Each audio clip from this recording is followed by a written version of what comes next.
এক মাসেরও অধিক হয়েছে ডক্টর মোহাম্মদ ইউনূসের সরকার রাষ্ট্র ক্ষমতায় এসেছে। তো এই এক মাসে আসলে উল্লেখযোগ্য দৃশ্যমান কি কি কর্মকাণ্ড হলো? বারবার বলা হচ্ছে যে রাষ্ট্র সংস্কার হবে, আসলে কি সংস্কার হবে? এখন আমরা দেখছি বিভিন্ন জায়গায় অনিয়ম, দুর্নীতি, প্রশাসনের নানান ধরনের হস্তক্ষেপ, মানে গণহারে অবৈধ মামলা, অনেক রকমের ঘটনা দেখছি। তাহলে সংস্কারটা কি হচ্ছে? গতকালকে জাতির উদ্দেশ্যে ডক্টর ইউনূস সাহেব যে ভাষণ দিয়েছেন, সেখানে তিনি খুবই গুরুত্বপূর্ণ একটা অংশ সামনে এনেছেন। এক মাস পরে এবার প্রকৃত কাজটা শুরু হয়েছে, সংস্কার। আমরা এতদিন জানতে চাচ্ছিলাম মানে কি সংস্কার হবে। তো রাষ্ট্রের গুরুত্বপূর্ণ 6টি প্রতিষ্ঠান এবং সংস্থাকে প্রথম ধাপে সংস্কারের সিদ্ধান্ত নিয়েছে ইউনূস সরকার। ডক্টর ইউনূসের নির্দেশে 6 বিশিষ্ট নাগরিক দায়িত্বপ্রাপ্ত হয়েছেন। ডক্টর মোহাম্মদ ইউনূস বলছেন নির্বাচন ব্যবস্থা সংস্কারের আপনার করা হবে।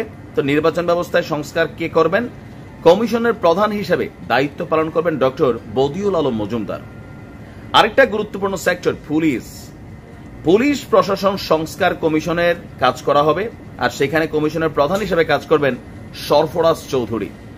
আরো একটা গুরুত্বপূর্ণ সেক্টর বিচার বিভাগের সংস্কার কমিশনের প্রধান হিসেবে দায়িত্ব পালন করবেন বিচারপতি শাহ আবু নাইম মুমিনুর রহমান।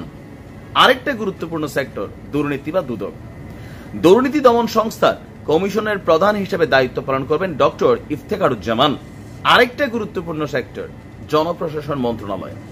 জনপ্রশাসন সংস্কারের কমিশনের যিনি প্রধান হিসেবে দায়িত্ব পালন করবেন আব্দুল মুঈদ চৌধুরী। আরেকটা গুরুত্বপূর্ণ সংস্কার সংবিধান। দিন শেষে সংবিধান সংস্কার হতে যাচ্ছে, আর সংবিধান সংস্কার কমিশনের প্রধান হিসেবে দায়িত্ব পালন করবেন ডক্টর শাহদিন মালিক, এবং হয়তো তাদের সাথে আরো টিম আছে। তো ইউনূস বলছেন আমরা যেহেতু জনগণের ভোটাধিকার এবং জনগণের মালিকানায় বিশ্বাস করি, সেহেতু নির্বাচন ব্যবস্থার উন্নয়নে আমাদের সংস্কার ভাবনায় গুরুত্ব পেয়েছে। নির্বাচনের নামে সংখ্যাগরিষ্ঠতার একাধিপত্য, দুঃশাসন, মানুষের উপর চাপিয়ে দেওয়া বা এর মাধ্যমে এক ব্যক্তি বা পরিবার বা কোনো গোষ্ঠীর কাছে সকল ক্ষমতা কুক্ষিগত রাখা কোনো ক্রমেই গ্রহণযোগ্য নয়। এসব আশঙ্কা রোধ করার জন্য নির্বাচনের সঙ্গে সম্পর্কিত নির্বাচন কমিশন সহ আপনার বিভিন্ন যে প্রতিষ্ঠানগুলো আছে সেগুলোকেও সংস্কারের কথা ভাবছেন। তো বলা হচ্ছে যে নির্বাচন ব্যবস্থার সঙ্গে সম্পর্কিত প্রতিষ্ঠান হিসাবে পুলিশ প্রশাসন, জনপ্রশাসন, বিচার প্রশাসন, দুর্নীতি দমন কমিশন, এই প্রতিষ্ঠানগুলো সংস্কার করাও সুষ্ঠু এবং অবাধ নির্বাচনের জন্য অপরিহার্য।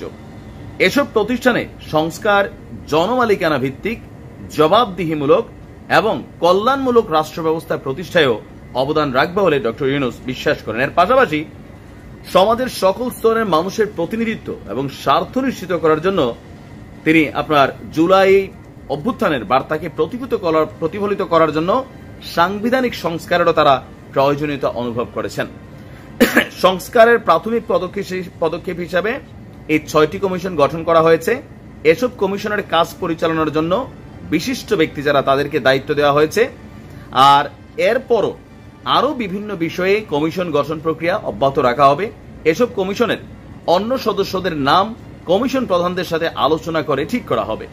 কমিশনগুলোর আলোচনা এবং পরামর্শ সভায় উপদেষ্টা পরিষদের সদস্য, ছাত্র, শ্রমিক, জনতা, আন্দোলনের প্রতিনিধি, নাগরিক সমাজ, রাজনৈতিক দলের প্রতিনিধিরা উপস্থিত থাকবেন।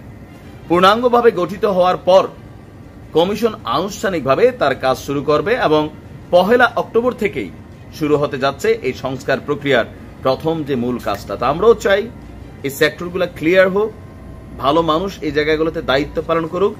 ইতিহাসে একবারই এই সুযোগ আসছে, কাজে লাগাইতে পারলে হয়তো বাংলাদেশ অনেক দূর আগায় যাবে, লাগাইতে না পারলে আবার ওই একই কাহিনী, আওয়ামী লীগ ভালো না বিএনপি, বিএনপি ভালো না আওয়ামী লীগ, এই চাপটারে আটকে থাকতে হবে। ভালো থাকবে।